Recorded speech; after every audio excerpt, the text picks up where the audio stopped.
রহমান তিনি আল্লামাল কোরআন, কোরআন নাজিল করেছেন যিনি রহমান হলেন তিনি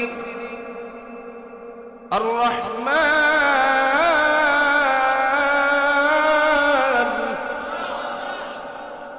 আল্লামাল কোরআন,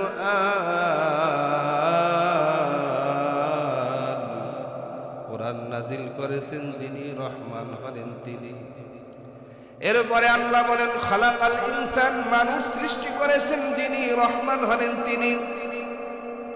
দেখেন আল্লাহ পাক রব্বুল আলামিন এই জমিনে আগে কোরআন পাঠাইছে না মানুষ পাঠাইছে? হ্যাঁ, মানুষ আগে পাঠাইছেন, কিন্তু আল্লাহ মানুষের কথা আগে বলেন নাই। আগে আল্লাহ কোরআনের কথা বলেছেন, আল্লামাল কোরআন, তারপরে খালাকাল ইনসান। আল্লাহ বলেন আমি আল্লাহ জমিনে আগে মানুষ পাঠাইছি, তারপরে কোরআন পাঠাইছি। এ মানুষ, আমি এখানে কোরআনের কথাটা কেন আগে বললাম? মুফাসসিরিন কিরামগণ বলেন মানুষ পৃথিবীতে জন্মগ্রহণ করলেই মানুষ হওয়া যায় না। প্রকৃত মানুষ যদি হতে হয় তাহলে কোরআনের শিক্ষা নিতে হবে।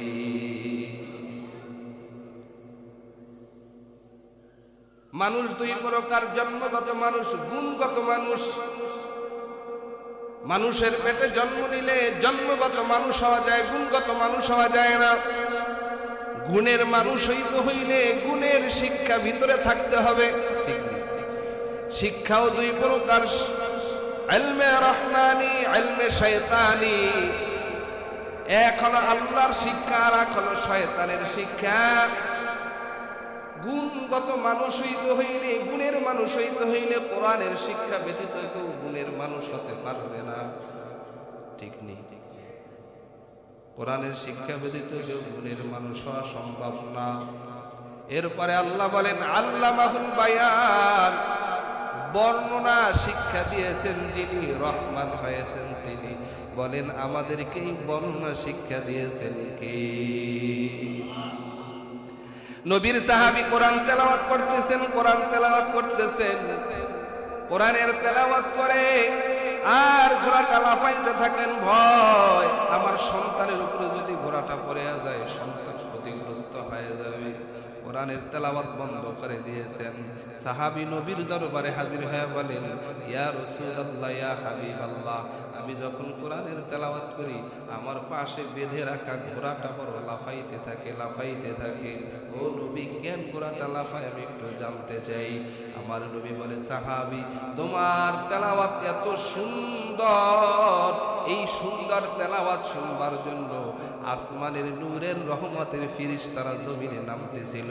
তুমি যদি সকাল থেকে এই সারা রাত যদি কোরআনের তেলাওয়াত করতা আর আসমানের ফেরেশতারা নামতে নামতে অবস্থাটা এমন হয়ে যাইত, দুনিয়ার মানুষ আল্লাহর তৈরি নূরের ফেরেশতাদেরকে স্বচক্ষে দেখতে পাইত। আর কানের ভিতরে, এক এক কানের ভিতরে আল্লাহ পাক রব্বুল আলামিন 100 শ্রবণ, 1 লক্ষ শ্রবণ কোষ দান করছেন। সুবহানাল্লাহ। কত লক্ষ? 1 লক্ষ। তাহলে 2 কানে কত লক্ষ শ্রবণ কোষ? 2 লক্ষ শ্রবণ কোষ দান করছেন। শ্রবণ কোষ মানে শোনার শক্তি, ধারণ ক্ষমতা। একটু বেশ কম হইলে মানুষ কানে শুনে না। শ্রবণ শক্তিগুলো কত প্রখর আর কত ক্ষুদ্র ভাবে মনে হয় যে ক্ষুদ্র, কিন্তু আল্লাহ পাক রব্বুল আলামিন কত নিপুণ হাতে যে নিজে আল্লাহ সৃষ্টি করেছেন। আল্লাহু আকবার কাবীর। আশ্চর্যের বিষয় হলো যে আল্লাহ পাক রব্বুল আলামিন যে আমাদেরকে শ্রবণ শক্তি দান করেছেন,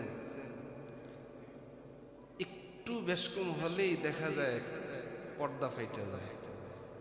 এই পর্দার ভিতরে আল্লাহ পাক শ্রবণ কোষ রাখছেন, কোষ, যা অনুবেক্ষণ যন্ত্রের মাধ্যমে ডাক্তাররা দেখে থাকেন। একজনের চোখ অপারেশন করছে, এই চোখের ভিতরে আল্লাহ পাক রব্বুল আলামিন এমন সূক্ষ্ম চিকন চিকন তার রাখছেন, যেটাকে বলে ক্যামেরার তার, মানে চোখে দেখার শক্তি। এই ক্যামেরার তার, তাও একটা দুইটা না, এক একটা চোখে আল্লাহ পাক রব্বুল আলামিন 13 কোটি ক্যামেরা ফিট করছেন। দুই চোখে 26 কোটি ক্যামেরা। যেই কথাটা বলতেছিলাম যে শ্রবণ শক্তি আল্লাহ পাক রব্বুল আলামিন সকল মাখলুকাতের ভিতরেই দিয়েছেন। যেমন হাঁস, মুরগি, পশু পাখি, গবাদি পশু সব মাখলুকাতের ভিতরে শ্রবণ কোষ আল্লাহ দিচ্ছেন। এই শ্রবণ কোষ দ্বারা পশু পাখি শুনে, কিন্তু বাকি বুঝ নাই। এই আওয়াজ পশু পাখি শুনে, পশু পাখির কি নেই, বুঝ নাই। তার গতিতে সে চলতে থাকে। একটা গরু, গবাদি পশু, সে তার গতিতে চলতে থাকে। তবে মালিকের ফরমাবরদারি করে, এটা আল্লাহর হুকুম, যে আল্লাহ সব মাখলুকাত বানাইছেন বনি আদমের খাদেম হিসেবে। এ কারণে প্রত্যেকটা মাখলুকাত মানুষের ফরমাবরদারি আদায় করে, একটু বেশ কম করে না। একটা পশু, গরুর সাথে মানুষ পারার ক্ষমতা রাখেনি। এই সব পশুগুলো মালিকের হাতের নিচে, মালিকের সামনে মাথাটা নত করে দেয়। আল্লাহ, এই শ্রবণ শক্তি আল্লাহ পাক রব্বুল আলামিন পশু, গবাদি পশু, হাঁস মুরগি যত মাখলুককে দিয়েছেন, তারা শুনে, বাট তাদের ভিতরে বুঝ নাই। 4 ভাগে ভাগ করা হয়েছে। মুফাসসিরিন কিরামগণ বলেন, এই শ্রবণ শক্তি আল্লাহ পাক রব্বুল আলামিন মানুষ জাতির ভিতরে ইহুদি, খ্রিস্টান, বেঈমান, এক কথায় বেঈমান, তাদের কানেও আল্লাহ শ্রবণ শক্তি দিয়েছেন। তারা শুনে বুঝে, কিন্তু এটা বুঝ তাদের অন্তরে পয়দা করে না। শুনে, শ্রবণ শক্তি আছে, কিন্তু বুঝ পয়দা করে না। ইহুদি খ্রিস্টানরা মানে না। ইহুদি খ্রিস্টানরা জানে আল্লাহ এক, রসুল এক, এই পৃথিবী একজন বানাইছেন, এর ভিতরে কোনো শরীক নেই। ইহুদি বড় বড় ভালো ভালো পণ্ডিতেরা সব জানে। অনেক শিক্ষিত ইহুদিদের সাথে আমার অনেক কথা হইতো, মাঝে মাঝে এখনো হয়, পথে ঘাটে, বিভিন্ন প্রোগ্রামে। তো এরা বলে, হুজুর মনে চায় ইসলাম গ্রহণ করি, কিন্তু বাপদাদার ধর্ম সাইডে আসতে। এদেরও মনে চায়। এরাও জানে যে আল্লাহ একজন, নবী এক। ইহুদি খ্রিস্টানদের ভিতরে সেই বুঝ তাদের ভিতরে নেয়। মানুষের ভিতরে আরেক শ্রেণীর মানুষ আছি, আমরাও শুনি, কিন্তু আমরাও বুঝ নেই না। শোনার শক্তি আছে, কিন্তু বুঝ নেই। আরেক শ্রেণীর মানুষ আছে, এমন মানুষ আল্লাহর খাস বান্দা বান্দিরা, তারা শোনে এবং পাশাপাশি আমল করে। আল্লাহ বলেন, ইন্নামা ইয়াতাযাক্কারু উলুল আলবাব, জ্ঞানীদের জন্য আমি আল্লাহ পাক রব্বুল আলামিন উপদেশ রেখেছি। তবে জ্ঞানী কারা, বুদ্ধিমান কারা? এই জমিনে টাকাওয়ালারা বুদ্ধিমান হতে পারে না। এই জমিনে বড় শিক্ষাবিদ বুদ্ধিমান না। এই জমিনের ভিতরে যত বড় লিডার পার্সন আছেন, নেতা আছেন, তাদের মাথায় বুদ্ধিজীবী বলা যায় না। প্রকৃত বুদ্ধিমান কে? বুদ্ধিমান সম্পর্কে আল্লাহ বলেন, বুদ্ধিমান তো ওই ব্যক্তি যে দুনিয়ার জমিনে থেকে আখিরাতের সঞ্চয় অর্জন করে, আখিরাতের পুঁজি সঞ্চয় করে। এরা হলো আসল বুদ্ধিমান। আল্লাহ বলেন, কুল হাল ইয়াস্তাউিল্লাযীনা ইয়া'লামুনা ওয়াল্লাযীনা লা ইয়া'লামুন, এই পৃথিবীতে যারা জানে এবং যারা জানে না, তারা কখনো সমান হতে পারে না। রাত আর দিন যেমন সমান না, দিন দিনের মতো, রাত রাতের মতো, ঠিক তদ্রুপ যারা জানে এবং যারা জানে না, তারা কখনোই সমান হবে না। আল্লাহ রাব্বুল আলামিন পয়গম্বর আদম থেকে নিয়ে নবী মুহাম্মদুর রাসূলুল্লাহ সাল্লাল্লাহু আলাইহি ওয়াসাল্লাম পর্যন্ত যত নবী রাসূল এই পৃথিবীতে পাঠিয়েছেন, সবাইকে আল্লাহ পাক রব্বুল আলামিন জানার একটা জ্ঞান দান করেছেন। জানা ওই পয়গম্বর আদমকে বানাবার পর আল্লাহ পাক রব্বুল আলামিন সব ফেরেশতাদেরকে একত্র করিয়া এরপরে আল্লাহ পাক ফেরেশতাদের কাছে জিজ্ঞেস করেছিল, তোমরা এই নাম বলো, এই নামের নামগুলো বলো, এই বস্তুর নাম কি, এই বস্তুর নাম কি। ফেরেশতারা তখন কিছুই বলতে পারেন নাই। পয়গম্বর আদম আলাইহিস সালামকে বলার সাথে সাথে আল্লাহর নবী ইব্রাহিম পয়গম্বর আদম প্রত্যেকটা মাখলুকাতের প্রত্যেকটা বস্তুর নাম আল্লাহর সামনে পেশ করেছে। আদম আলাইহিস সালামকে জানাইছেন কে? আল্লাহ রাব্বুল আলামিন এই পৃথিবীতে 104 খানা কিতাব পাঠিয়েছেন। 104 খানা কিতাবের ভিতরে সর্বশেষ কিতাব হলো আল্লাহর কালাম। এক একজন গোত্রের এক একজন নবীর উপরে, এক একজন রাসূলদের উপরে আল্লাহ পাক রব্বুল আলামিন এরকম কিতাব পাঠিয়েছেন। সহিফায়ে আদম, সহিফায়ে ইব্রাহিম, নবী মুসার উপর আল্লাহ পাক রব্বুল আলামিন তাওরাত কিতাব নাজিল করেছেন। নবী ঈসা আলাইহিস সালামের প্রতি আল্লাহ পাক রব্বুল আলামিন ইনজিল কিতাব নামক দান করেছেন, অবতীর্ণ করেছেন। ঈসা আলাইহিস সালামের প্রতি আল্লাহ ইনজিল কিতাব অবতীর্ণ করলেন। মুসা আলাইহিস সালামের প্রতি আল্লাহ পাক রব্বুল আলামিন তাওরাত কিতাব অবতীর্ণ করলেন। আল্লাহ পাক রব্বুল আলামিন জাবুর কিতাব দান করেছেন এক নবীর উপরে, হযরত দাউদ আলাইহিস সালাম। কিন্তু আমার আপনার নবী, শেষ নবী, আখির নবী মুহাম্মদুর রাসূলুল্লাহ সাল্লাল্লাহু আলাইহি ওয়াসাল্লামের উপরে যে কিতাব নাজিল করেছেন, এই কিতাবের নাম হলো কালামুল্লাহ। এটা হলো আল্লাহর কালাম। নবী মুসা আলাইহিস সালাম আল্লাহকে ডেকে বলেন, আল্লাহ, আমি আপনার সাথে কথোপকথন করি, কথা বলি, আপনি আমার উপাধি দিয়েছেন কালিমুল্লাহ। কারণ আল্লাহর সাথে কথোপকথনকারী একজন পয়গম্বর কালিমুল্লাহ, তার নাম হলো নবী মুসা। এত পরিমাণ কথা আল্লাহর সাথে বলেন, যেই বিশেষ পাহাড়ে উঠে নবী মুসা আল্লাহর সাথে কথা বলেন, ওই পাহাড়টাও বড় পবিত্র পাহাড়। ওই পাহাড়ে নবী মুসা পায়ে জুতা পায়ে দিয়ে উঠতে পারে না, আল্লাহর নিষেধ।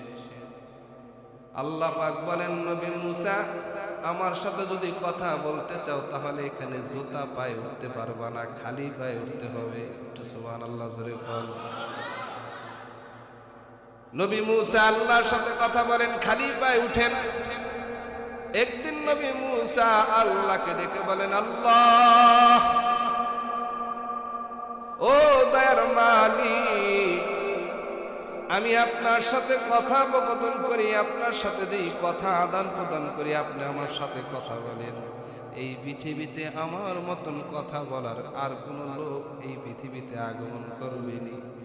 আল্লাহ ডেকে বলে, মুসা, শুধু তুমি তো আমার সাথে বিশেষ একটা জায়গায় এসে কথা বলো। আমি আল্লাহ এই পৃথিবীতে আখির নবী নামে যেই নবী দুনিয়াতে পাঠাবো, এই নবীর উম্মতদেরকে এই বিশেষ পাহাড়ে আসতে হবে না। তারা তাদের উপরে যেই কিতাব আমি আল্লাহ অবতীর্ণ করব, এই কিতাব যেখানে বসে তারা তেলাওয়াত করবে, সেখানে বসেই আমি আল্লাহর সাথে কথা বলতে পারবে। এই কালামে জিন্দা কুরআনে হাকিম, হিকমতে উলায়া জালাসত কাদিম। যেখানে বসে আল্লাহর কোরআন পড়বে, সেখানে বসেই আল্লাহর সাথে কথা বলতে পারবে, শুধুমাত্র কালামুল্লাহর পাওয়া। বাড়িতে এক মসজিদে বসে আল্লাহর সাথে কথা বলা যাবে। শুধু বাড়ির দেখ না, আপনার এই পৃথিবীর জমিনে যেই প্রান্তে যেখানে বসে আলোতে আধারে যেই অবস্থায় আল্লাহর কালাম পাঠ করবেন, ওই অবস্থায় আল্লাহর সাথে কথা বলার সুযোগ করে দিবেন কে? কেমন কথা বলেন? শুধু আল্লাহর কথা বলেন তা না, আল্লাহর ফেরেশতারা এই কালাম শোনার জন্য জমিনে অবতীর্ণ হয়। বলেন সুবহানাল্লাহ। মায়ার নবীর একজন আদরের সাহাবী তার বাচ্চাদেরকে পাশে শোয়া রেখে, তার একটা ঘোড়াকে পাশে বেঁধে রেখে তিনি রাতের আধারে আল্লাহর কালাম তেলাওয়াত করা শুরু করেছেন। যখন এই কোরআনুল কারীমের তেলাওয়াত করে তখন এই ঘোড়াটা লাফাইতে থাকেন। যখন এই তেলাওয়াত করে তখন ঘোড়াটা লাফাইতে থাকে। আল্লাহর বান্দা এইভাবে তেলাওয়াত যখন বন্ধ করে দেয়, ঘোড়াটা লাফানি বন্ধ করে দেয়, নবীর সাহাবী আবার তেলাওয়াত শুরু করেছেন। এত সুন্দর শ্রুতিমধুর আল্লাহর কোরআনের তেলাওয়াত। আর রহমান আল্লামাল কোরআন খালাকাল ইনসানা আল্লামাহুল বায়ান। রহমান তিনি আল্লামাল কোরআন, কোরআন নাযিল করেছেন যিনি রহমান হলেন তিনি। আর রহমান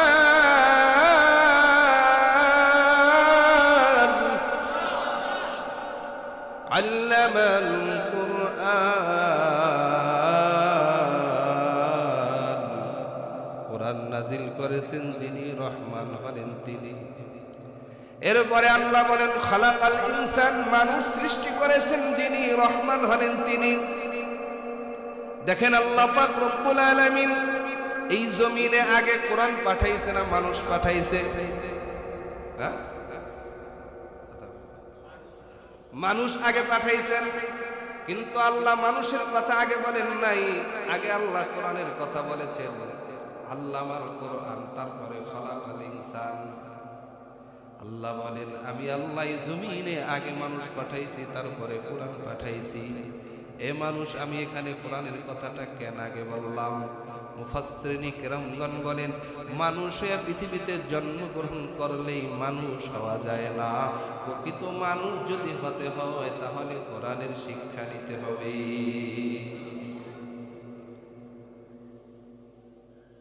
মানুষ দুই প্রকার, জন্মগত মানুষ, গুণগত মানুষ। মানুষের পেটে জন্ম নিলে জন্মগত মানুষ হওয়া যায়, গুণগত মানুষ হওয়া যায় না। গুণের মানুষ হইতে হইলে গুণের শিক্ষা ভিতরে থাকতে হবে। ঠিক না? শিক্ষাও দুই প্রকার, ইলমে রহমানি, ইলমে শয়তানি। এক হলো আল্লাহর শিক্ষা, আর এক হলো শয়তানের শিক্ষা। গুণগত মানুষ হইতে হইলে, গুণের মানুষ হইতে হইলে কোরআনের শিক্ষা ব্যতীত কেউ গুণের মানুষ হতে পারবে না। ঠিক নেই? কোরআনের শিক্ষা ব্যতীত কেউ গুণের মানুষ হওয়া সম্ভব না। এরপরে আল্লাহ বলেন আল্লামাহুল বায়ান, বর্ণনা শিক্ষা দিয়েছেন যিনি রহমান হয়েছেন তিনি। বলেন আমাদেরকে এই বর্ণনা শিক্ষা দিয়েছেন কে? নবীর সাহাবী কোরআন তেলাওয়াত করতেছেন, কোরআন তেলাওয়াত করতেছেন, কোরআনের তেলাওয়াত করে আর ঘোড়াটা লাফাইতে থাকেন। ভয়, আমার সন্তানের উপরে যদি ঘোড়াটা পড়ে যায় সন্তান ক্ষতিগ্রস্ত হয়ে যাবে। কোরআনের তেলাওয়াত বন্ধ করে দিয়েছেন। সাহাবী নবীর দরবারে হাজির হয়ে বলেন ইয়া রাসূলুল্লাহ, ইয়া হাবিবাল্লাহ, আমি যখন কোরআনের তেলাওয়াত করি আমার পাশে বেঁধে রাখা ঘোড়াটা বড় লাফাইতে থাকে, লাফাইতে থাকে। ও নবী, কেন ঘোড়াটা লাফায় আমি একটু জানতে চাই। আমার নবী বলে সাহাবী, তোমার তেলাওয়াত এত সুন্দর, এই সুন্দর তেলাওয়াত শুনবার জন্য আসমানের নূরের রহমতের ফেরেশতারা জমিনে নামতেছিল। তুমি যদি সকাল থেকে এই সারা রাত যদি কোরআনের তেলাওয়াত করতা আর আসমানের ফেরেশতারা নামতে নামতে অবস্থাটা এমন হয়ে যাইত দুনিয়ার মানুষ আল্লাহর তৈরি নূরের ফেরেশতাদেরকে স্বচক্ষে দেখতে পাইত। আরো আস্তে করে বলেন সুবহান। এই পৃথিবীতে ইহুদি খ্রিস্টান বেঈমানেরা আমাদেরকে জাদু করেছে মোবাইলের মাধ্যমে। এই পৃথিবীতে ইহুদি খ্রিস্টান বেঈমানেরা আমাদেরকে জাদু করেছে 5G গেমের মাধ্যমে। এই পৃথিবীতে ইহুদি খ্রিস্টান বেঈমানেরা আমাদেরকে জাদু করেছেন ইউটিউবের মাধ্যমে। এই পৃথিবীতে আমাদেরকে ইহুদি খ্রিস্টান বেঈমানেরা জাদু করেছেন মোবাইলের মাধ্যমে। এই পৃথিবীতে ইহুদি খ্রিস্টান বেঈমানেরা জাদু করেছেন ইলেকট্রনিক্স ডিভাইসের মাধ্যমে। কথা বলেন ঠিক কিনা? আজ ছোট থেকে ছোট, বড় থেকে বড় সবাই এই জাদুর আক্রান্ত হয়ে আছে। আজ সন্তানদের মেধা মস্তিষ্ক একেবারে ডাউন হয়ে চলছে, একমাত্র কারণ এই ইলেকট্রনিক্স ডিভাইসের ভিতরে আমরা সবাই মুক্ত হয়ে আছি। যেই সময় বাচ্চারা রাতের এশারের পরে ঘুম যাবে, কিন্তু দেখা যায় 12, 13, 14, 15, 16 বছরের এই যুবকেরা রাত্র 1টা, 1:30, 2টা পর্যন্ত অনলাইনে ডিভাইসের ভিতরে ডুবে থাকে। ঠিক নেই? হ্যাঁ, জাদু তো সত্য, কারণ নবী বলেন আস-সিহরু হাক্কুন, জাদু সত্য, নবীকেও জাদু করেছেন। কিন্তু আপনার সন্তান যে ডিভাইসের মাধ্যমে জাদু আক্রান্ত হয়ে গেছে, এখান থেকে ফিরাইবেন কি করে? আপনি যে জাদুগ্রস্ত হয়ে গেছেন, আপনি কিভাবে ফিরবেন? এই জাদুর থেকে ফেরার পরিত্রাণের উপায় হলো আল্লাহর কোরআন। আপনারা যদি সবাই আল্লাহর কোরআনের সর্বশেষ 2টি সূরা মুখস্থ পারেননি? পারেন? কোরআনুল কারীমের সর্বশেষ 2টি সূরা আমি আপনাদেরকে মেসেজ দিতে চাই, এটা যে ইহুদি খ্রিস্টান বেঈমানেরা, আল্লাহ পাক রব্বুল আলামিন স্পষ্ট আয়াতে বলেন, ইয়া আইয়ুহাল্লাযীনা আমানু লা তাত্তাখিদুল ইয়াহুদা ওয়ান নাসারা আউলিয়া। আল্লাহ বলেন, হে দুনিয়ার ঈমানদার মুমিন মুমিনেরা, তোমরা ইহুদি আর খ্রিস্টান বেঈমানদের সাথে বন্ধুত্ব করিও না, বন্ধুত্ব করিও। কিন্তু আমরা তাদের অনুসরণ করে বন্ধুত্ব হাসিল করি গায়ে হলুদের মাধ্যমে, তেলাইয়ের মাধ্যমে, ইলেকট্রনিক্স ডিভাইসের মাধ্যমে আসক্ত হয়ে গেছে। আসক্ত, নেশা যেরকম না খাইলে মানুষ অস্থির হয়ে যায়, এক জিনিস আমার নওজোয়ান কলেজার যুবকরা আছে, মোবাইলের ভিতরে ইন্টারনেটে না থাকলে তারা অসুস্থ হয়ে যায়। ঠিক নেই? এই যে বেঈমানেরা আমাদেরকে আসক্ত করেছেন, জাদু করেছেন ইলেকট্রনিক্স ডিভাইসের মাধ্যমে, এখান থেকে ফিরতে যদি চান কোরআনের বিকল্প নাই। আজকে রজবের 2 তারিখ, কোরআন এমন একটা দামি কিতাব, এই কিতাব এমন এক কিতাব শুধু দুনিয়ার থেকে আখিরাতে জান্নাতে যাওয়ার কিতাব না। আল্লাহর কোরআন এমন একটা কিতাব, এটা দুনিয়ার মানুষের রোগের শেফা। দুনিয়ার মানুষের রোগের শেফা শুধু তাই না, এই মানুষকে জান্নাত পর্যন্ত পৌঁছানোর একটা কিতাব হলো আল্লাহর কোরআন। 1500 বছর পূর্বে মদিনাওয়ালা নবী বলেন, যারা এই কোরআনকে সম্মান করবে, কোরআনকে হেফাজত করবে, কোরআনওয়ালাকে মহব্বত করবে, কোরআনকে বুকে ধারণ করবে, কোরআনকে ইজ্জত করবে, আল্লাহর কোরআন তাদেরকে সুপারিশ করিয়া শাফাআত করিয়া জান্নাতে পৌঁছে দিবে। আল কোরআন শাফিউন মুশাফফাউন ওয়া মাহিল্লুন মুসাদ্দাকুন মান জাআলাহু আমামাহু কাদাহু ইলাল জান্নাহ। জান্নাত পর্যন্ত আল্লাহর কোরআন পৌঁছে দিবে। পক্ষান্তরে যারা কোরআনকে প্রত্যাখ্যান করবে, কোরআনের আওয়াজকে প্রত্যাখ্যান করবে, কোরআনকে অবমাননা করবে, কোরআনকে পিছনে রাখবে, এটা অপশনাল সাবজেক্ট। সন্তানকে ইংরেজি পড়াবো, এরপরে বিশেষ ক্যাডার বানাবো, দুনিয়ার শিক্ষায় শিক্ষিত করব, কোরআন কোনো বাধা নাই। কিন্তু আপনার সন্তানের অন্তরের ভিতরে কোরআনের শিক্ষাটা দিয়ে দেন, কারণ কোরআনের শিক্ষা ব্যতীত এই পৃথিবীতে একজন বহু বড় একজন বাংলাদেশের শিক্ষাবিদ, আমাদের বরিশালে বাড়ি, ওই যে শিকারপুর জয়শ্রী একটা মাহফিলে গেলাম, উনি একজন কলেজের প্রফেসর, ঢাকা বিশ্ববিদ্যালয়ের কলেজ একজন প্রফেসর। উনি বলে, হযরত, এই বাংলার জমিনে নুরানি মাদ্রাসা, মক্তব, ওলামায়ে কেরামের এই দ্বীনি শিক্ষা যদি না থাকতো, শুধুমাত্র বাংলা ইংরেজি লাইনে পড়লে প্রত্যেকটা মানুষ নাস্তিক হয়ে যাবে। সহজ, নাস্তিক হওয়া সহজ হয়ে যাবে। কিন্তু নুরানি মাদ্রাসা, মক্তব থাকার কারণে মানুষ নাস্তিক হয় না। নালে বাংলাদেশে অধিকাংশ মানুষ দুনিয়ার শিক্ষায় শিক্ষিত হলে নাস্তিক হবে, না হয় মুরতাদ হয়। এই পৃথিবীতে জাদু করেছেন বেঈমানেরা, এই জাদু থেকে যদি ফিরতে চান আল্লাহর কোরআনের শরণাপন্ন হন। রাহমাতুল লিল আলামিন মদিনাওয়ালা নবী আমার নবীকে, আমার নবী রাহমাতুল লিল আলামিন একজন ইহুদি বালক তিনি খাদেম হিসাবে নিযুক্ত করলেন। ইহুদি বালক আমার নবীর মাথার চুল আশ্রয় দেয়, আমার নবীর মাথায় তৈল দিয়ে দেয়, আমার নবীর সেবা করে, খেদমত করে, খাদেম।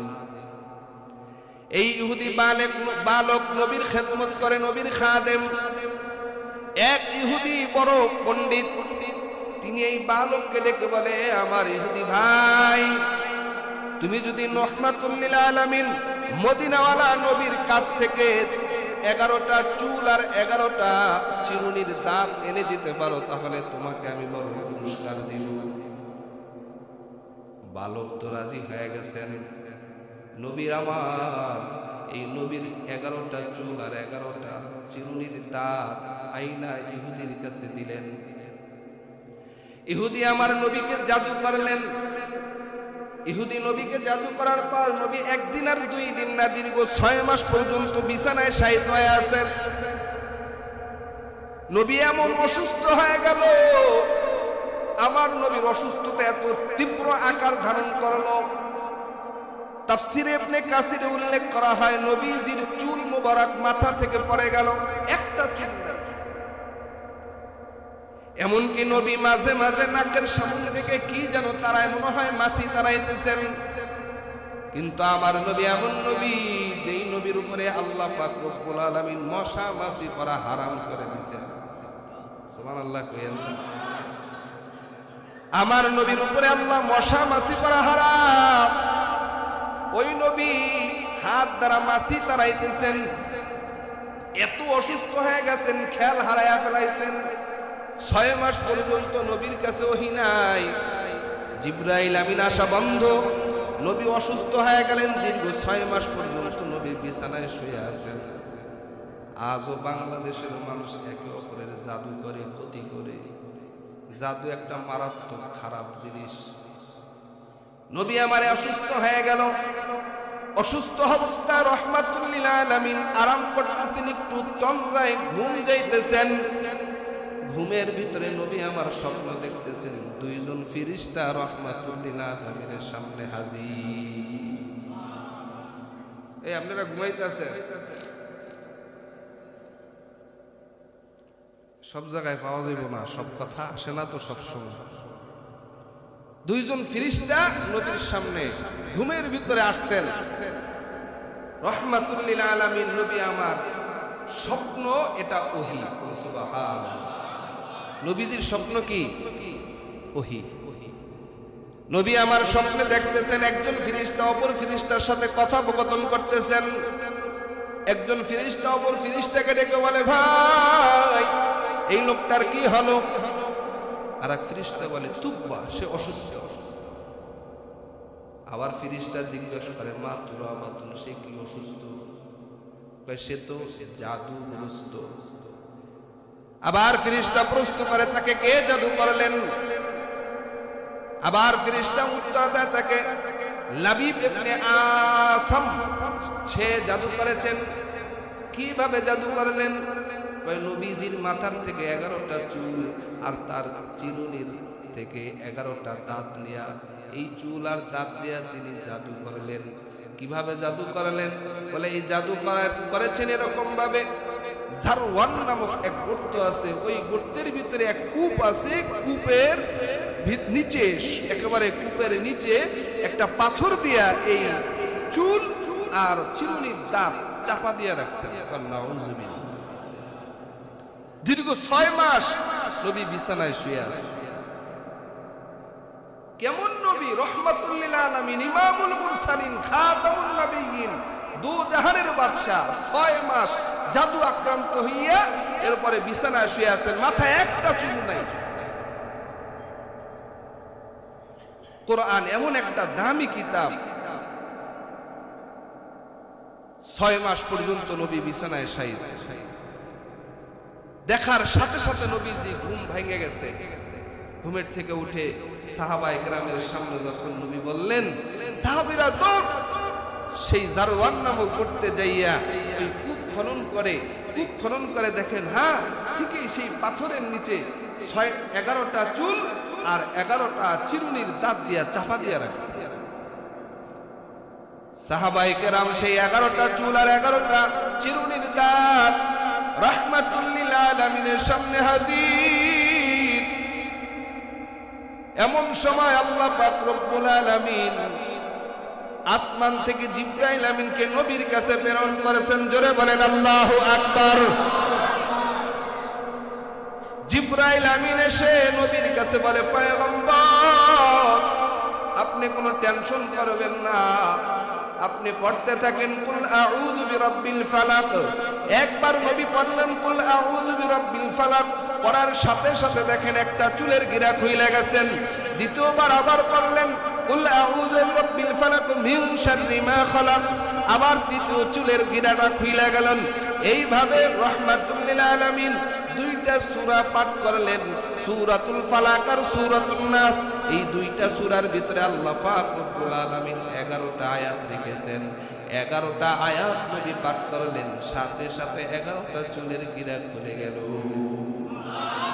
জোরে কোন সুবহানাল্লাহ।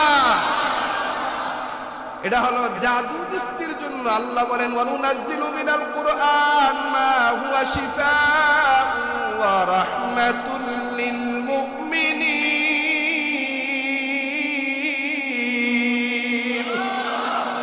কুরআন এমন এক কিতাব যেটা মানুষের শারীরিক রোগের শিফা, জাহান্নাম থেকে বাঁচার মহা ঔষধ আল্লাহর কোরআন। কি বুঝলেন? এই কোরআন দ্বারা দুনিয়ার রোগের ঔষধ, মানুষের প্রত্যেকটা রোগের শিফা হলো আল্লাহর কোরআন। হাদিস শরীফে বলেন যে আল্লাহর কোরআনের সূরাতুল ফাতিহা মৃত্যু ব্যতীত সব রোগের শিফা। আপনারা আমি পাই না, সবাই ডাক্তারের শরণাপন্ন হই, ওই জবান নাই, ওই চক্ষু নাই, ওই লিসান আমাদের নাই। আমাদের জবান না পাক, চোখ না পাক, নাসিকা না পাক, কান না পাক। অপরাধ করতে করতে আমরা জর্জরিত হয়ে গেছি, যার কারণে অ্যাকশন পাই। আগে কিছু হইলে ইমাম সাহেবের কাছে যাইতেন, ভালো একজন মানুষের কাছে যাইতেন, ফু আনতেন, সুস্থ হয়ে যেত। ঠিক নেই? এখন তো এদিকে একিনও নাই। এখন একিন হইল 2000 টাকা ভিজিটের ডাক্তার। কোন ডাক্তার সবচেয়ে ভালো? আর দুনিয়ার ভিতরে কয়েকটা ব্যবসা জমজমাট, এর ভিতরে একটা ব্যবসা হইলো ক্লিনিকের ব্যবসা, আর একটা হইলো রাজনীতির ব্যবসা। ঠিক কইলো ঠিক, না কইলো ঠিক। সপ্তাহ ক্লিনিকের ব্যবসা বড় জমজমার ব্যবসা, আর রাজনীতির ব্যবসাটা বড় জমজমার ব্যবসা। মুহতারাম হাজিরিন, যেই মেসেজ আপনাদেরকে দিতে চাই সেটা হলো আল্লাহর কোরআন এমন একটা দামি কিতাব, এই কিতাবকে সামনে রাখা, ইজ্জত করা। রাসূল বলেন কুন আলিমান, তুমি আলেম হও, আলেম না হইতে পারলে আও মুআল্লিমান, তুমি তলবে ইলম হও, তলবে ইলমও যদি হইতে না পারো, আও মুস্তামিআন, আলেমের কথা শুনো, এটাও যদি না পারো, আও মুঈনান, উলামায়ে কেরামের সহযোগী হও। অন্য রাওয়াতে বলে আও মুহিব্বান, উলামায়ে কেরামদেরকে মহব্বত করো। রাসূল বলেন লা তাকুন খামিসান ফাতাহলিক, খবরদার তোমরা পঞ্চম শ্রেণী হইও না, তাহলে ধ্বংস হয়ে যাবে, হালাক হয়ে যাবে। সহিহ হাদিস। এখন আমরা অনেকে আলেম হইতে পারি নাই, নিজের সন্তানকে আলেম বানাইতেও পারি নাই। অনেকে ছেলেদেরকে হাফেজ বানায়, মেয়েদেরকে হেফজখানায় পড়াই না। আমি এদিকে 2টা মাহফিল করলাম গত এই পৃথিবীতে একটা আদর্শ লিপির হাফেজ পাইবেন না, কিন্তু আল্লাহর কোরআনের হাফেজের কোনো অভাব আসেনি। এই পৃথিবীতে প্রত্যেকটা কিতাব একটা পরিবর্তন হয়েছে, এটার ভিতরে নতুন পুরাতন হয়েছে, কিন্তু আল্লাহর কোরআন এমন একটা কিতাব, এর ভিতরে কোনো নতুন আর পুরান নাই। আল্লাহ যা লাউহে মাহফুজে লিখেছেন আজও পর্যন্ত, কিয়ামত তাক পর্যন্ত এভাবে হুবাহুই থাকবেন, সেটা একমাত্র কিতাব আল্লাহর কোরআন। আলহামদুলিল্লাহ, বাড়ির ট্যাগ থেকে ইনশাআল্লাহ এরকম মেসেজ পাবেন যে আল্লাহ চাহে তো কিছুদিন পরে এই বাড়ির ট্যাগ থেকে কোরআনের হাফেজ হয়ে বের হবে ইনশাআল্লাহ। শুধু আপনাদের দোয়া আর ভালোবাসা চাই। আর যার সন্তানকে কোরআনের হাফেজা বানাবেন, মনের ইচ্ছা বানাইতে পারেন, সুযোগ আছে। অনেক সময় কাছের সন্তানগুলো হয় না, দূরের সন্তানগুলো, সেই মুন্সিগঞ্জ থেকে আইসা বাড়িরটাকে বইসা, মা সাইরা, বাবা মা সাইরা, মুন্সিগঞ্জ থেকে বাড়িরটাকে আইসা মেয়েরা হেফজ শেষ পর্যায়ে আসছে। আর আমরা এই বাড়িরটাকের মানুষ, বাড়িরটাকে থাইকা সন্তানদেরকে হাফেজা বানাইতে পারি না। এর মূল একটা কারণ আমি খুঁজে পেয়েছি, আমাদের ভিতরে সন্তানের মহব্বতটা বেশি। বাড়িরটাকের মানুষ ছেলে মেয়েদেরকে অনেক ভালোবাসে, এত ভালোবাসা বাসে, এক পর্যায়ে ভালোবাসতে বাসতে ছেলে মেয়েদের জীবন ধ্বংস হয়ে যায়। মহব্বত, তবে ভালোবাসা ত্যাগ করতে হবে। কষ্ট ছাড়া এলমে দিন শিক্ষা করা সম্ভব না। স্পষ্ট ভর্তি হওয়ার সাথে সাথে ওস্তাদ ছন্দ শিখাই দিয়েছেন, বু কি তাকলিফ মেরাক হা খোদা নে এলমে দি সাইরে দিয়া সুদেগি মে এলমে দি মিলতা নেহি। এলেম শিখতে চাও, এলেম শিখতে হইলে খুদার কষ্ট সইতে হইবে। পুটিং বানাইয়া গরুর গোশত খাওয়াইয়া এরপরে মাছ কুকরা খাওয়াইয়া এলেম শিখানো, এটা অসম্ভব কথা। বুক কি তাকলিফ মেরা খা খোদা নে এলমে দি। এলেম শিখতে হইলে খুদার কষ্ট শিখতে হইবে। এই পৃথিবীতে দুনিয়ার লাইনে হোক আর আখিরাতের লাইনে হোক, যারাই বড় কিছু হয়েছে তারা কষ্ট সাধ্য করে হয়েছে। কথা গান ঠিক নেই। বুক কি তাকলিফ মেরা খা খোদা নে এলমে দি। এলেম শিখতে চাও, জ্ঞান শিখতে চাও, খুদার কষ্ট সহ্য করো, খুদার যন্ত্রণা সহ্য করো, আপনজনদের মায়া ত্যাগ করো। আমাদের অনেক বুজুর্গরা আপনজন ময়রা সব গেছে গা, চিঠি এক জায়গায় জমা হয়ে গেছে, বাড়িতে ফিরে আসে নাই, আলেম হইয়া তারপরে আসছে। এত কষ্ট করে এলেম। এখন তো খাবারের কোনো অভাব নাই। আমি আপনাদের এই মসজিদের একজন মনে করেন খাদেম, আলহামদুলিল্লাহ এমন একটা যুগ সময় পার হইছে খাবার খাইতে পারি নাই, না খাইয়াছিলাম, না খাইয়া 2 বেলা খাবার ছিল। 2টা বালতি ধইরা এরপরে আপনার চট্টগ্রাম নানুপুর মাদ্রাসায় 2টা বালতি দিয়ে সিরিয়াল ধরতাম সকাল 9:30টায় আর আসরের নামাজের পরে। এই 2 টাইম আমাদেরকে খাবার দিত। খাবার হইল আতপ চাউলের ভাত আর ডাল। এই আতপ চাউলের ভাতটা গরম গরম খাইতে হইবে, শক্ত হয়ে গেলে একটু বাতাস পাইলে শক্ত হয়ে, মানে বাতাস পাইলেই ঠান্ডা হয়ে গেলে শক্ত হয়ে যায়, চাউল হয়ে যায়। মাঝে মাঝে এই চাউল বা পানিতে ভিজিয়ে রাখতাম, বাড়ির থেকে 7 আপের বোতলে বইরা। এরপরে আপনার মনে করেন যে এই যে মরিচ পুরা নিতাম, মরিচ টাইলা। উত্তর অঞ্চলের মানুষ সেই নীলফামারী, দিনাজপুর, রংপুর, রইমারি, কুড়িগ্রামের অনেক ছেলেরা দেখতাম গরুর গোশতের শুটকি বানাইয়া এরপরে নিয়ে আসতো। ওই আর এক টুকরা শুটকি মনে হয় যে আসমানের চাঁদ পাইছে। এত কষ্ট করে তারপরে নানুপুর মাদ্রাসায় মানে লেখাপড়া করছি, ওই সময় খাবার খাইতে পারি নাই। এই যে আপনার ডাইল যে দিত, এই আশ্চর্যের বিষয় হলো ডাইলের ভিতরে মাঝে মাঝে টমেটো ছাপতো। এই টমেটোর সিজনে টমেটোর ভিতরে সাদা সাদা পোক আছে, তা মাঝে মাঝে বালতির ভিতরে এই টমেটোর ভিতরে সাদা পোক পাইতাম প্লেনের ভিতরে। এখন যদি আমি পুরাটা ফালাই দিই তার শেষ। এই সাদা পোকটারে সাইডে রাখে আমি ভাতগুলা খাইতাম। আমি নিজে খাইছি, আমি নিজে, অন্য কারণ উদাহরণ না, আমি নিজে এই সাদা পোকটা সাইডে রাখা তারপরে খাইতাম। এই ডাইল দিয়ে 2-3টা ভাগ করতাম, ডাইল দিয়ে প্লেট দিতাম, এই ডাইল দিয়ে ভর্তা বানাইতাম, এই ডাইল দিয়ে আবার এই ভর্তা দিয়ে ডাইল দিয়ে খাইতাম। এগুলা খাইছি আলহামদুলিল্লাহ, আল্লাহ শুকুর। এখন এত খাবার সামনে আসে যা খাইতে পারি না। 30, 32, 36, 50 পদের আইটেম খাবারের সামনে থাকে, কোনটা থেকে কোনটা খাবো। না খাইলে সব থেকে একটু একটু খান, একটু একটু খাবার খাইতে গেলে তরকারি খাইলে তো পেটে ধরবো, ভাত খাইবে বসে। খাওয়ানোর মালিক কে? আল্লাহ আমাদেরকে সহি বুঝ দান করে বলি আমিন। আল্লাহ আমাদেরকে কোরআনের মোহাব্বত প্রত্যেকের সিনায় দান করে বলি আমিন। সন্তানকে, ছেলে মেয়েকে দিন শিখান, যেখানে মন চায়, যেই জায়গায় ভালো লাগে, যত দূরে ভালো লাগে, যত কাছে ভালো লাগে, যেখানে ভালো লাগে, যাকে ভালো লাগে তার কাছে আপনার ছেলে মেয়েদেরকে দিন শিখান। দিনের পরিবেশ ঘরে কায়েম করেন। সন্তান ভালো হওয়ার জন্য মা বাবার অনেক ত্যাগ স্বীকার করতে হয়, চোখের পানি ফালাইতে হয়, রোনাজারি করতে হয়, পাপাচার অন্যায় অপরাধে লিপ্ত হইয়া ওলামায়ে কেরামের সাথে দুশ্মনী কইরা সবকিছু হয় না। কিছু জিনিস পাইতে হইলে কিছু বিসর্জন দিতে হয়। আল্লাহর মহব্বত, নবীর মহব্বত, মৃত্যুর পরে 2টা জিনিসে যাইবে, আল্লাহ এবং রসুল, এছাড়া আর কিছু যাবে না। যাবেনি? এই আল্লাহ এবং রসুলের মহব্বত নিয়ে প্রত্যেকের ছেলে মেয়েদেরকে দিনের লাইনে উঠান, আপনার নাতিকে উঠান।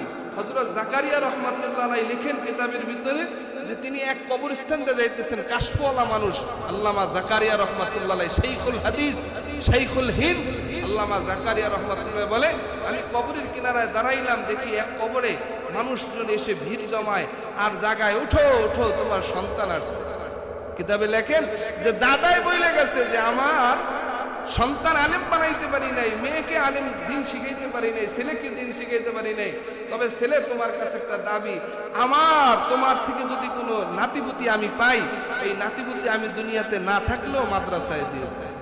ওই কথাটা দাদাই বলে গেছেন, সন্তান বাবার ওসিয়াত পালন করেছেন। তার পেট থেকে, ওই পুত্রবধূর পেট থেকে একটা সন্তান আসছে, ছেলে আসছে। ছেলের বয়স যখন 5 বছর, 5.5 বছর, 6 বছর, ওই সময় ছেলেটাকে মক্তব নুরানি মাদ্রাসায় দিচ্ছেন। নুরানি মাদ্রাসায় দেওয়ার পরে, ওই নুরানি মাদ্রাসায় যাওয়ার পরে পড়ায় আউযু বিল্লাহি মিনাশ শাইতানির রাজিম বিসমিল্লাহির রহমানির রহিম। এই বিসমিল্লাহির রহমানির রহিম যখন এই নাবালক নিষ্পাপ শিশু সন্তানের জবান থেকে বের হইল, আল্লাহ ফেরেশতাকে ডাইকা কও, ফেরেশতা আয় আয় আয়, তাকায়া দেখ, এই যে মাসুম নিষ্পাপ বাচ্চা, ও বলতেছে আমি আল্লাহ নাকি রহমান রহিম, আমি আল্লাহ রহমান আর রহিম হয়ে আমার দাদার কবরে কেমনে আযাব দেই, যা সাক্ষী থাক, ফেরেশতারা ওর দাদাকে আমি মাফ করে দিই। নাতি মাদ্রাসায় দেওয়ার কারণে দাদার কবরের আযাব মাফ হয়। এ কারণে সন্তান পড়াইতে পারেন নাই, ছেলে পড়াইতে পারেন নাই, মেয়ে পড়াইতে পারেন নাই, একটা নাতি নাতনি হইল দিন শিখান, দিন পড়ান, আল্লাহর কোরআন শিখান। হতে পারে এটা আপনার আমার জন্য নাজাতের জরিয়া। ওই কিয়ামতের ময়দানে আল্লাহর উসিলা তালাশ করে করে মানুষকে জান্নাতে দিয়ে দিবেন। যে কে আছে, তাই আলেমের সাথে সম্পর্ক আছে, তাও নাই, দেখ এর বন্ধু আসেনি যে এর সাথে আলেমের সাথে সম্পর্ক, বন্ধুর মারফতে আলেমের সম্পর্ক হওয়ার কারণে আল্লাহ মাফ করে দিন।